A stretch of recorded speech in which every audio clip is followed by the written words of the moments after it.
Owen Yeoman and Tim Kang aren't real cops, but they're TV police!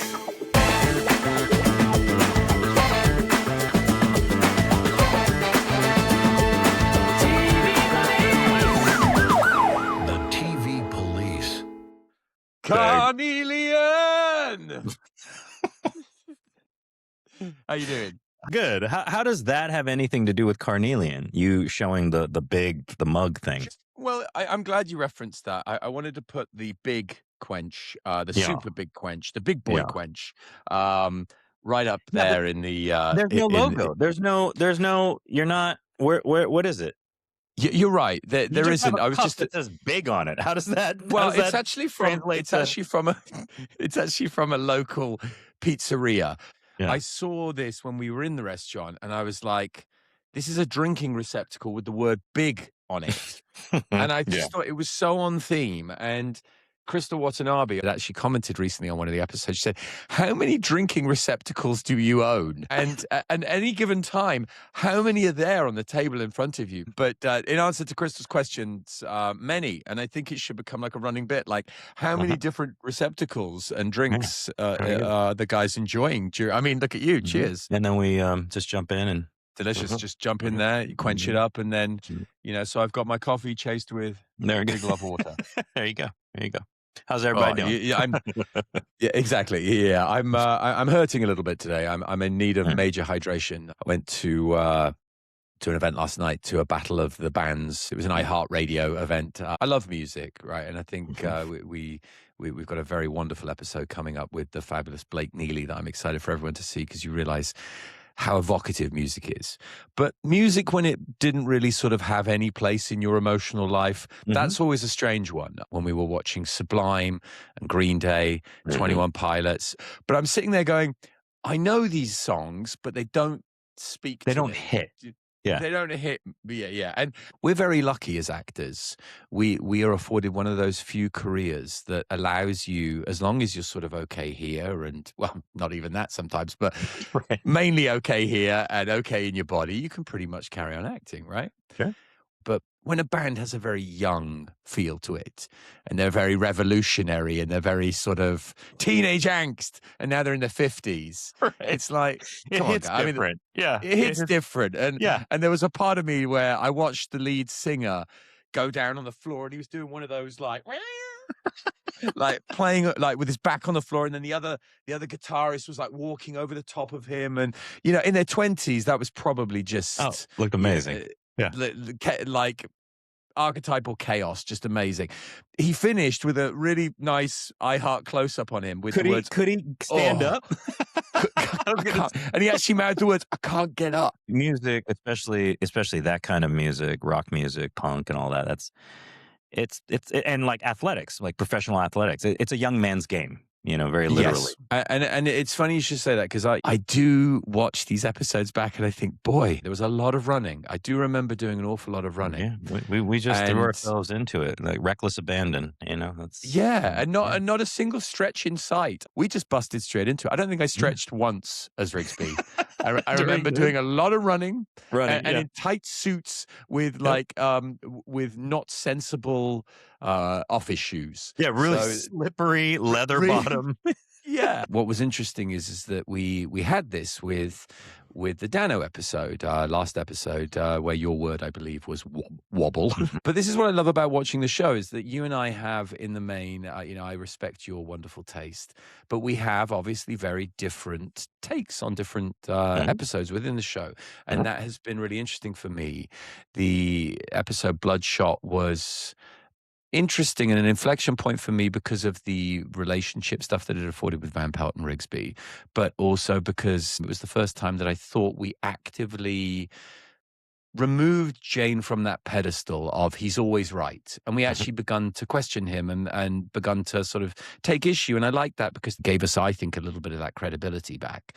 I didn't disagree with any of that analysis. That part of the analysis I totally agree with. I just said my thoughts were as a whole together. I think that this is where I found myself with today's episode. And this is a Bruno episode, right? Mm-hmm. So, obviously Nothing at all wrong with the writing. Nothing at Right. all wrong with the performances. Right. Nothing wrong with Kevin Dowling's direction either. And for me, I think it was more just conceptual. I think the thing that sort of hit me the most about this episode were that there are certain episodes that are standout about the show, and just suddenly they just sort of seem to elevate themselves. I'm thinking off the top of my head, Erica's Red Handed is a great example of that. That really shot out. This one, in spite of all of its ingredients, just didn't land. It felt a little bit formulaic, this episode. The reason I say that is that I think we have talked at length about how the show has a sort of a class conscience. And I think that what has been a low-hanging fruit, maybe at times something of a class warfare. And I remember Ken reaffirming this, that the easy, especially around that time, I'm thinking around 2008, post-economic crash, I guess the lowest hanging fruit there for popular opinion is to go after the hedge fund, to go after the wealthy investment banker. The money is evil.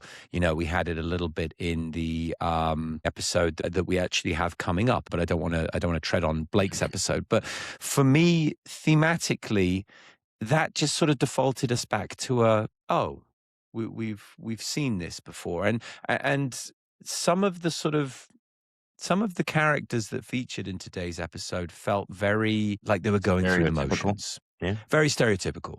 And that surprised me as a Bruno episode, but it also sort of surprised me at this stage in the series.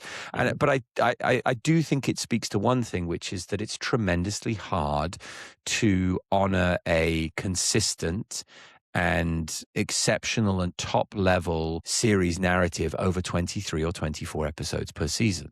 I think that might be at the root of it. And I remember having conversations with Chris and with Bruno and saying, with all the best will in the world, there are going to be episodes that feel more as if they're I won't say filler, but ones that make... Filler. Right? So, and was that your takeaway from this one? I feel like maybe I'm... Yeah, I would have to echo those sentiments. I would agree, but just to kind of flip it on its head a little bit, my one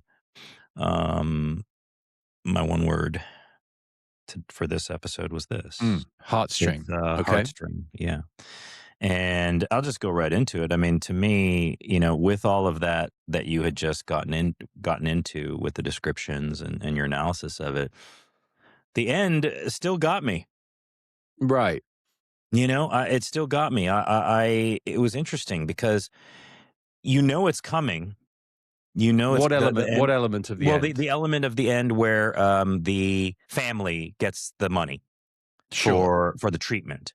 Sure. And for some reason that hit me. I was like, wow, okay. And it's coming, right? They set, Bruno sets it up, but there is something, as you pointed out, nothing wrong with the writing, the acting, everything. And I think that's part of Bruno's, that he's able to mask all of that and make us... He's kind of... what he did for me, at least in this episode, is he said, look at this. He was the mentalist in this episode, just like we create those comparisons to Patrick Jane. That's what he did with his writing, in my opinion. He said, look over here, look over here, look over here. Meanwhile, he's telling the story over here. And then at the end, he hits you with, okay, the family ends up with the money. And for some reason, and maybe it was a performance thing, the actor that played the lady that had the illness. The wife. Skelling's wife. And it just hit me still. They got the money and went, oh, that's great. And it kind of... So for me, that pulling on the heartstring was still effective. Now, from how we got there, I agree with you wholeheartedly. I think it was the same stuff. That kind I think of filler also feel.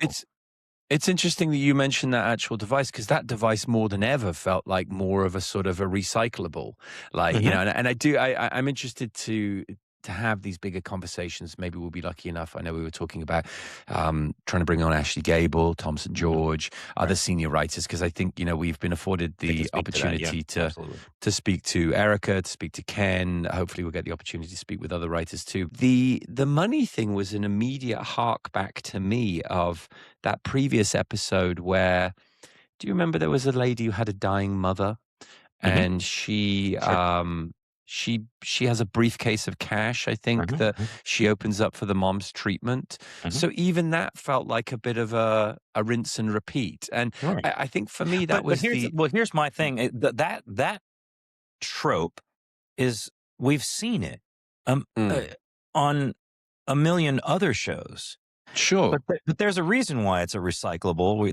It works, at the end of the day, it absolutely works. And yeah, that's where I was kind of coming from with this one. It's funny. I think obviously you hit on something that's really interesting there.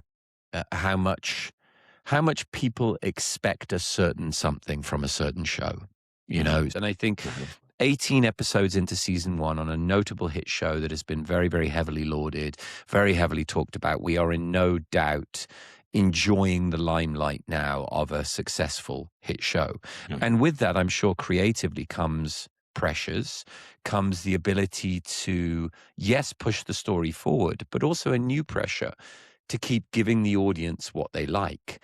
That must be hard, and I'm sure that there is an element of that. What I think thought, it's a balance, though, too, right? It's a constant balance of actually, I think, and from what Ken was saying, Bruno's natural reaction is to not don't give it. Don't Right. give it them. So, Bruno stays faithful to how he wants to, and I'm just speculating here. I don't want to. Sure. Put any I words don't think into either of Bruno's us have mouth, the definitive answer until we speak with him. Yeah. But, it seems like, he tells the stories he wants to tell, and he'll get notes back from the powers that be and make those adjustments and give the people what they want, like this happy ending at the end where the family gets the money, or right, the sick wife gets $500,000, and it's a great day, so I don't mind that. And we also have to consider what we're talking about too, right? I mean, The Mentalist itself, it's not groundbreaking in the sense that it's a police procedural. We tell the story. We've brought up some of the differences as far as Jane, for example, Simon playing him as more of a coward, which is a more interesting choice. The way you play against Rigsby's initial sort of, instead of being a bull, the heavy running in there, playing, against type a little bit. But at the end of the day, this is a police procedural, and we're on network TV. So I kind of feel like you're going to get those kinds of endings, and they are going to be a rinse and repeat. I think that, I think those are all great points. And I think, what Bruno ended up very skillfully doing was having to ride that fine line of any popularist piece of art, which is give the audience enough of what they want to keep them coming back, but also maintain the integrity of what you wanted to write. I didn't want to write Jane and Lisbon getting together, but ultimately the pressure was such that I had no choice. And I think that was the sort of the feeling that we've had back from younger writing staff, and certainly interested to have him weigh in. There was something just attitudinally about Jane in this episode that bothered me a little bit. A little bit of you're just echoing everything I felt about the Wobble episode. Yeah, that's really isn't that funny? So remember, I guess it just on the Wobble times. episode, I was talking about Jane being mean at the hospital and right. Being a little bit of a dandy, and you were like, I can relate to that. That's I've been there, and I'm like, nah, come on, but you're saying the exact same thing that I said now. Yeah, and maybe these cumulative sort of builds are just realized at different points within different episodes. So I guess I'm there, maybe an episode behind you. But what is interesting is that there was a certain flippancy when he's like, I got sandwiches, let's go out to the desert, it's nice. For some reason felt, I won't say spiteful, but it got to a point where it was just, I think by episode 18, we've earned a dynamic now with Jane, and that is that he closes cases, so we let him get away with a certain amount of something.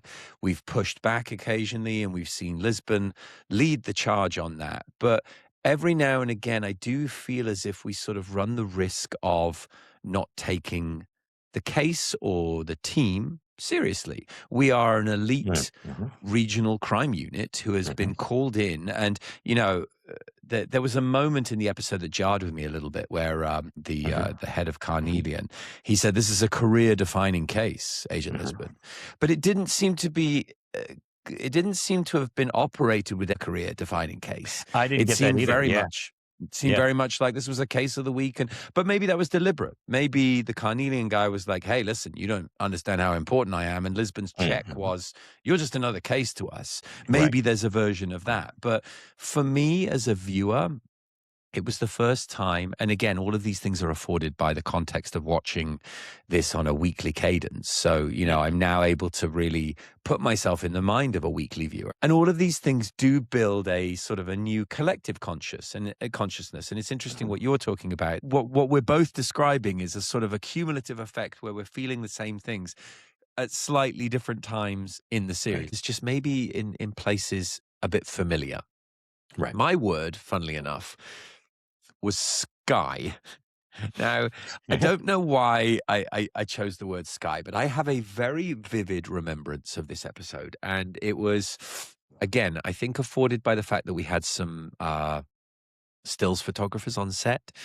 I remember the show being at a point where we were enjoying that hit status, because I think we had Entertainment Weekly or TV Guide or someone on set with us when we went out and shot in the desert. And there was, do you remember that moment where we were all out and minus Van Pelt, obviously, poor thing, in the desert, being on the computer. Yeah, we're all in the desert. And there's a gag where they do the puff, which is going to be the CGI body that's that drops from the sky. Now, I remember on the day that being a bit chaotic and not really being properly talked through, like where he would be like dropping from. But clearly I was the only one who didn't get the memo, because there's a great photograph taken by one of the stills photographers, right? And everyone is like looking down on the ground. And I'm like this.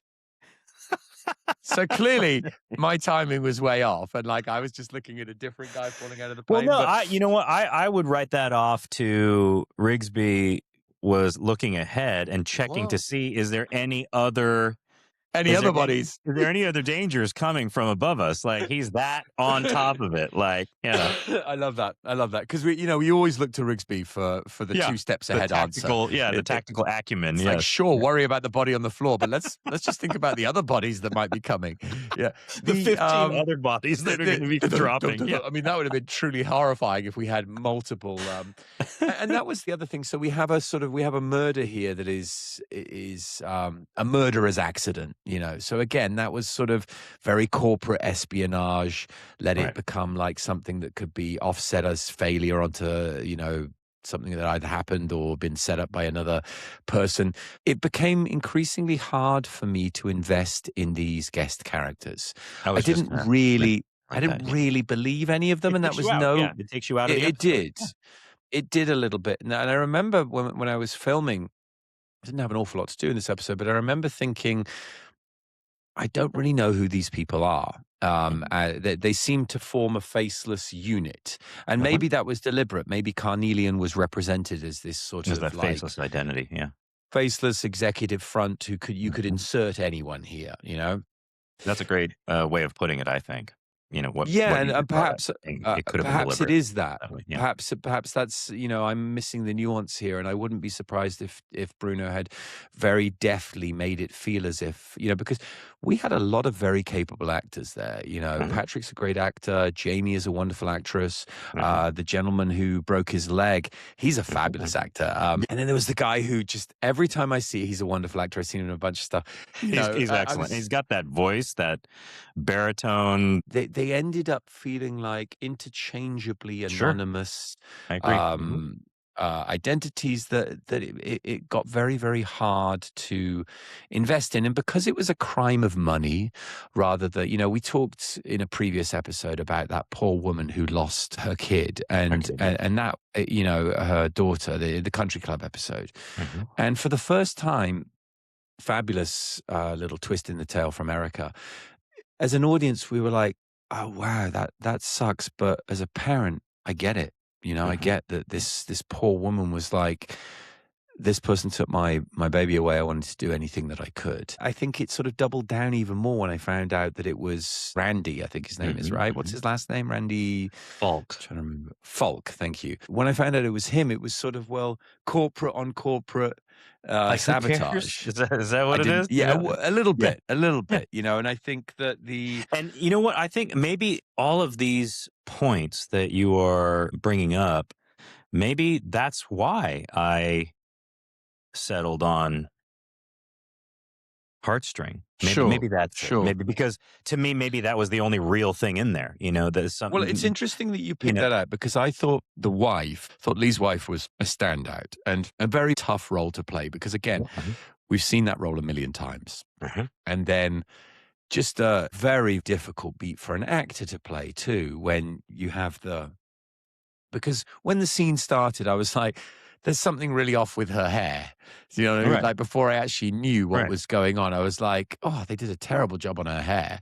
And then I realized that it was intentionally bad. And again, something of a metaphor for maybe some of the things that we're discussing here, that these things that read either as misreads or as heavy tropes, maybe they're deliberate, because they kind of, they enforce the theme that they're talking about, you know. And I thought she was very, very capable, and that was a really difficult thing to have to do, to take that off, and then to have obviously the fake bald head there, and have that played out with all the sympathy and levity that she managed to command. But again, it wasn't, and she didn't, lay in heavy on that. She really underplayed all of that, and that's what kind of lended to her credibility, performance-wise, right? That's why I was I agree. I agree with that. Her performance. Yeah, I agree with that. And in a span of what? How long was that scene? Maybe 2 minutes. I mean, she did not appear a lot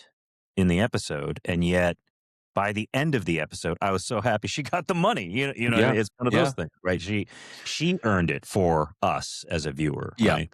And I think that raises a really good point, which is that Chris Long talked to me about this, our executive producer. He said, when you have a hit show and you're lucky enough to have a core cast that has found an audience, the responsibility of the guest actor becomes even more important, because now they are potentially the squeaky wheel. And if you do have a squeaky wheel, a guest actor who maybe isn't quite up to snuff, or just isn't telling the story, that can derail the whole thing.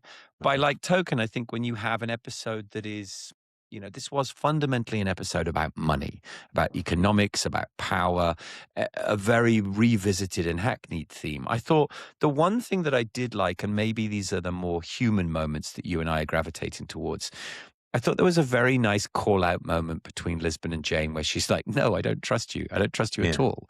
And I thought that was the quiet bit spoken out loud, because up until now, it's been very, very playful between them. Clearly there's flirtation. Clearly there's banter. There's a lot of friendship there. I don't know if either one of them yet would admit in story terms that it was a romantic affection. But I think when you have the kind of conversations that start to talk about intimate personal feelings like trust, you are then bordering on that. And I thought that what Bruno did, and I thought that what Simon and Robin did very deftly and very nicely, was that they managed to maneuver around that in a way that could have been romantic but wasn't. It was like, I'll do a trust fall with you, but it was a very fraternal kind of moment. And then the whole energy of the scene was rescued with her pointing to the Citroen and going, I let you drive me around in this. That's heat. Trust. Yeah. That's and anyone that who's been in that took Citroen took the tension out of there. Yeah, we'll know that is a real life trust fall. But for me, if I were to sort of isolate real human moments in this episode, the scene that you described, and then the scene between Jane and Lisbon, I thought was really critical, because I think if there's one thing that we have struggled with Jane, it's that he doesn't appear to want to have that much introspection, because maybe introspection at this. Right. It's too And at painful this stage, at this moment, it's too painful. Yeah. Exactly. So I think what happens is that he goes through life doing whatever he's doing with probably scant or little regard for the effects of people around him. And then when those things do backfire, he's actually quite shocked that the people around him might not trust him. It's like, no, of course not. Week in, week out, you're putting us in heinous danger. You're a liar. You lied to us repeatedly, but you're just about charming enough to get away with it. Right. And it does sort of raise a really, really interesting thing for me. I could see very early on how the writers wanted the team to respond to Jane. That became very, very natural and easy for us. So there became an unspoken sort of look between Cho and Rigsby, or a bat of the eyelids between Lisbon and Cho, or Van Pelt and Rigsby both going, what's Jane all about? That became like our go-to. Language. Our language. But at what point, just to save character credibility, at what point do you turn those little asides into something a bit more on the nose, where you go, you're actually really screwing things up for us, and I hadn't seen any of those moments. And just at the point where I felt like those breaks were coming on episode 16, episode 17 does a sort of complete about face, and then has Jane just being like, I'm going to the desert having a picnic. I've packed some sandwiches. Let's go see if someone falls out the sky.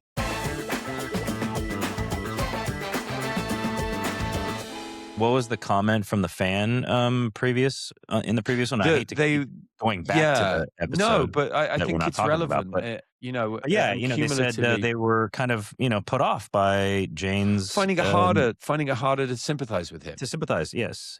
I talked about it briefly in the last episode too, about how in the flashback Jane was consciously unlikable, and right.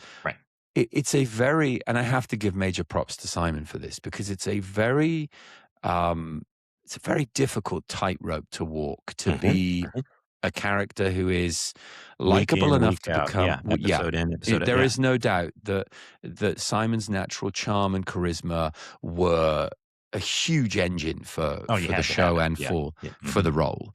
But what's interesting is that week in, week out, he actually really begins to push the boundaries of how easy it is to like him. How many times have you watched a show and just been moved by a character, right? And it's not necessarily, oh, I love him. I think when people talk about their favorite TV shows, they're like, oh, I love Simon Baker. He's great. There's more than that here.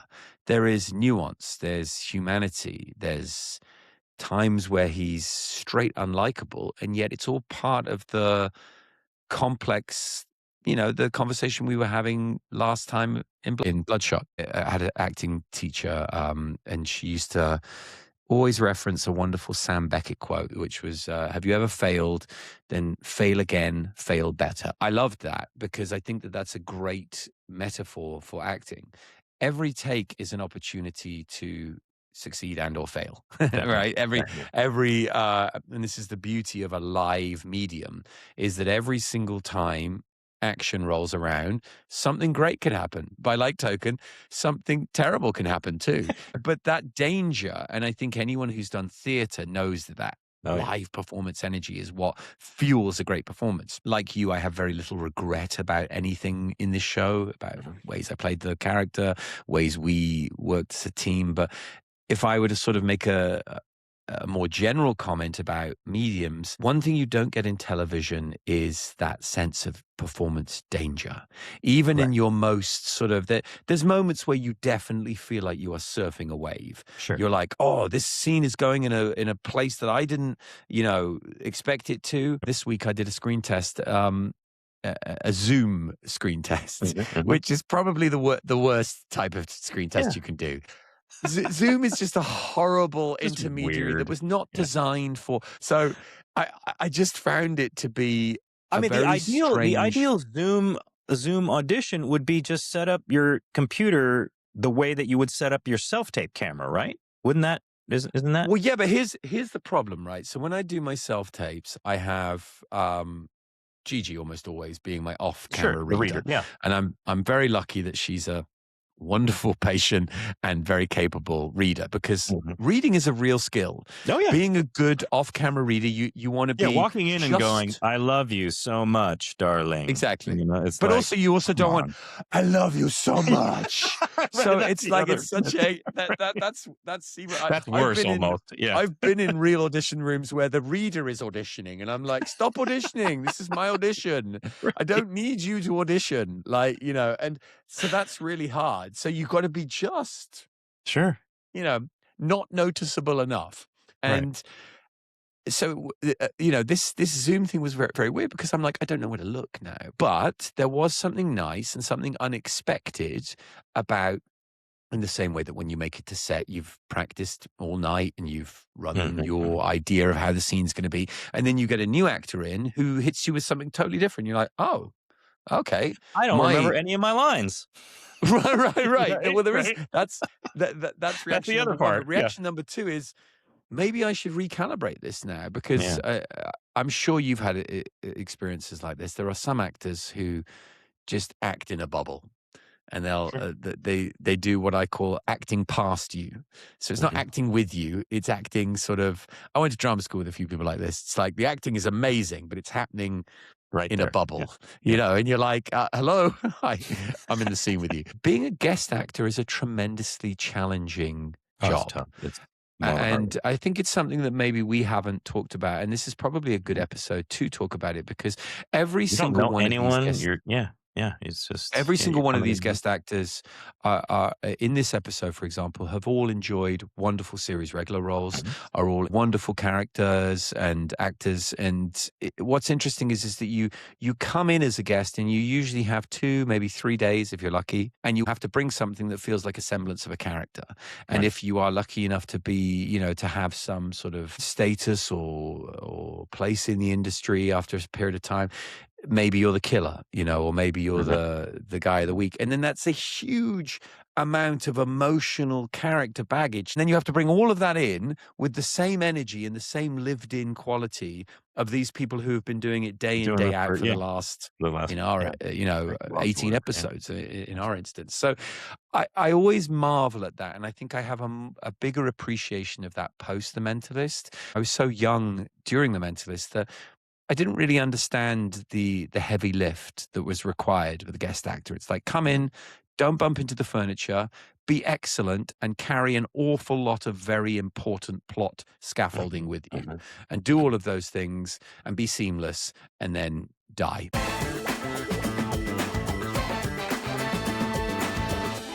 Or, be the murderer or whatever it is. Walk away, That's right. a Go to lot. prison. Yeah, That is you're a right. lot to do. Right. And also come up to speed with all of the foibles and all of the interpersonal politics and what have you that you might be walking into. For me, this was not so much of a misstep. It was just more of a summation of all the parts. And then for whatever reason, didn't move it forward for me. It was like, okay, we are in, it's like when you hear a great piece of music and you're like, that's a great piece of music by a band that I love.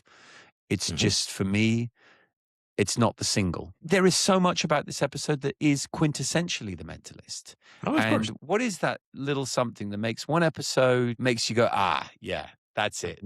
And then, other episodes, whether it's 16 for you, 17 for me, give you more pause and go, that didn't quite work, or that didn't quite come together in the same way.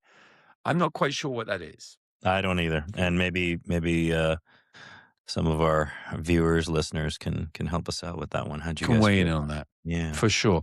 I also wanted want to mention a couple things here. Yeah. Going back to the episode, at the top of the show, and I think it was pretty funny. Lisbon says it's a 3-hour drive to the Mojave Desert, and we don't have that kind of time, and it's going to be boring and all that. It's a 3-hour drive to the Mojave Desert from Los Angeles. It's not. It's an 8-hour drive to the Mojave Desert from Sacramento to where we are. So that was a little goof that I thought was kind of funny that we didn't catch. That's funny. That was lost on me and lost on the network. Clearly, too. Yeah. That's funny. And I very much appreciated Cho's line. This is a goat turd about 6 months old. I love that. That made me chuckle. So I love that.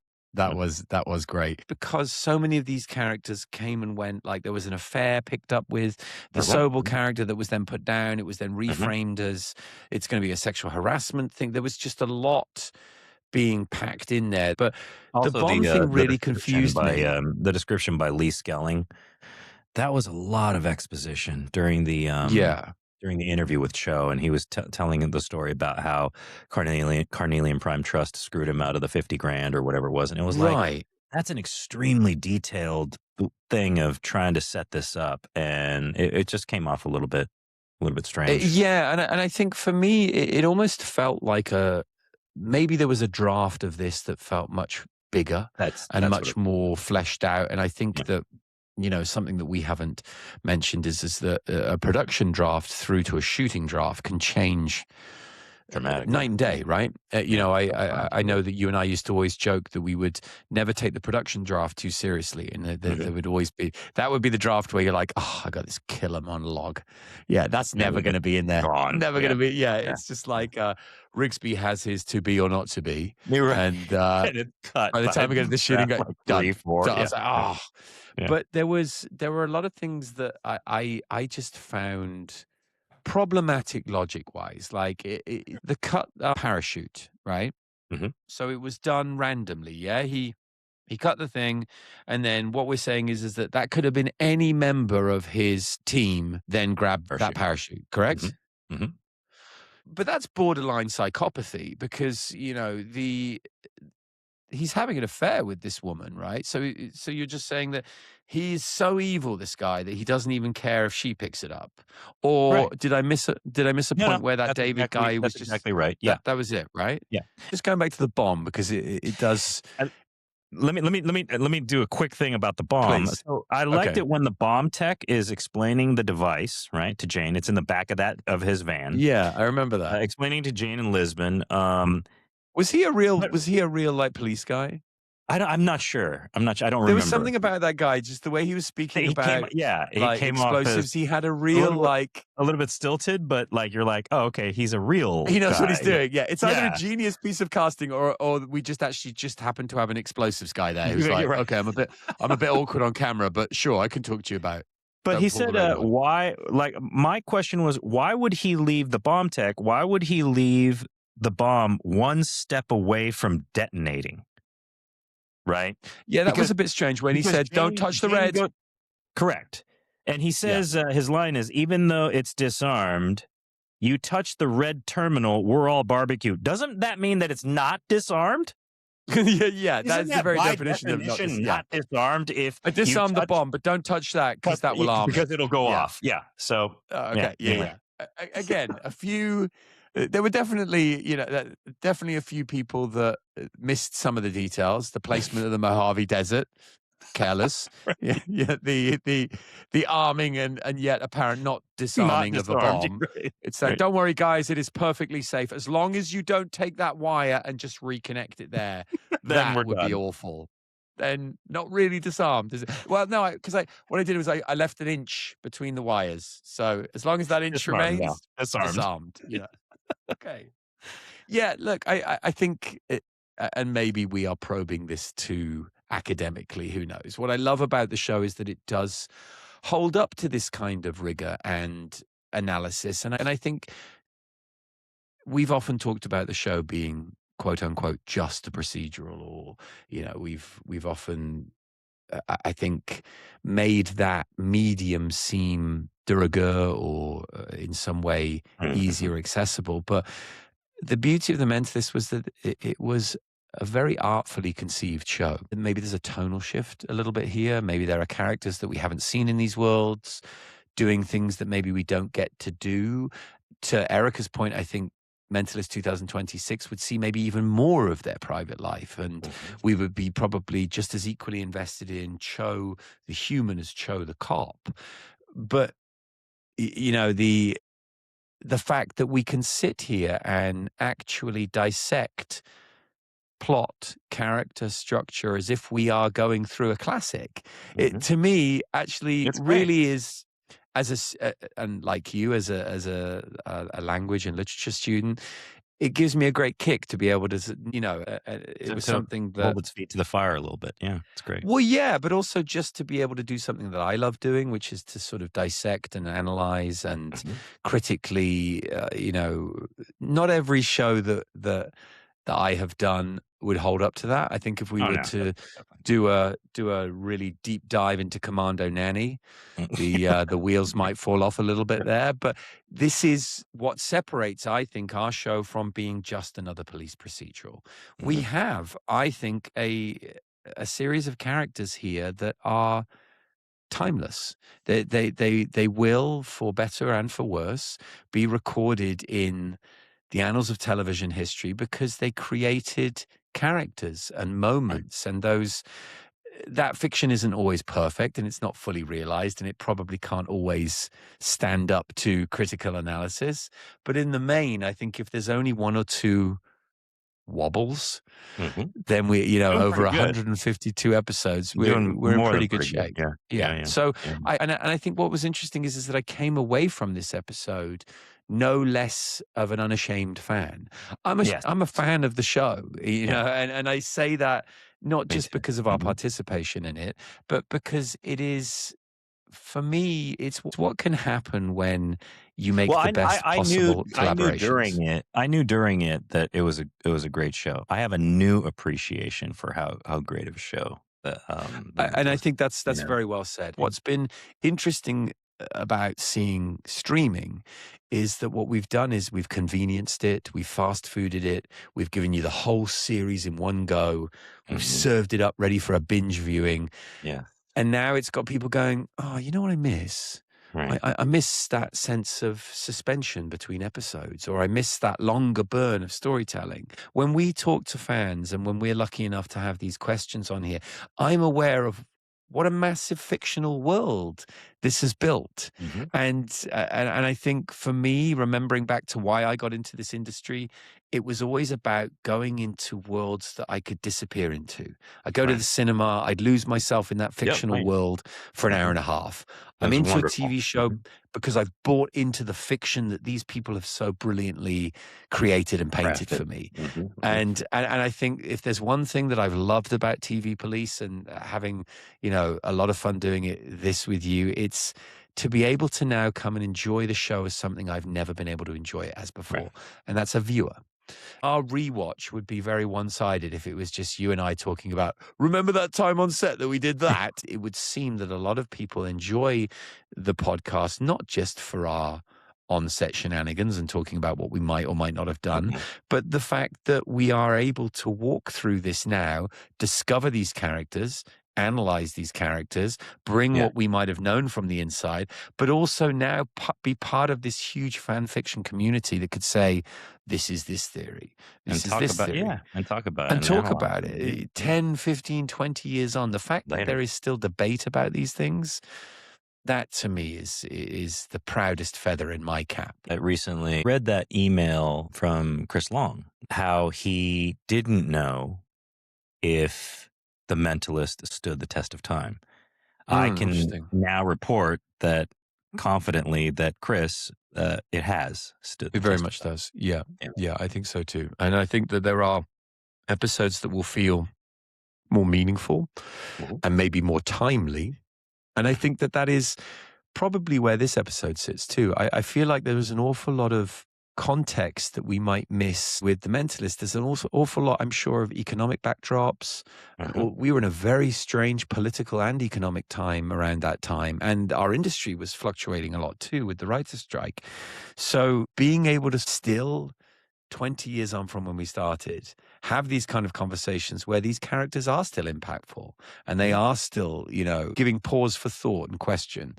That, to me, I think is the litmus test for a great show. Coming up next week, we have what might be one of my favorite episodes, the fabulous Blake Neely, composer extraordinaire, came up under John Williams and Hans Zimmer, and they did all right. He was the incredible composer for The Mentalist and brought us a lot of that Patrick Jane that we've come to know and love. So Blake Neely will be joining us for episode 18, Russet Potatoes. This has been a really, really, as always, fantastic chat with you, Tim. Thank you so much. Likewise. We really appreciate all of you being here and joining us. And make sure you tune in next week for another installment of the TV Police. See you then.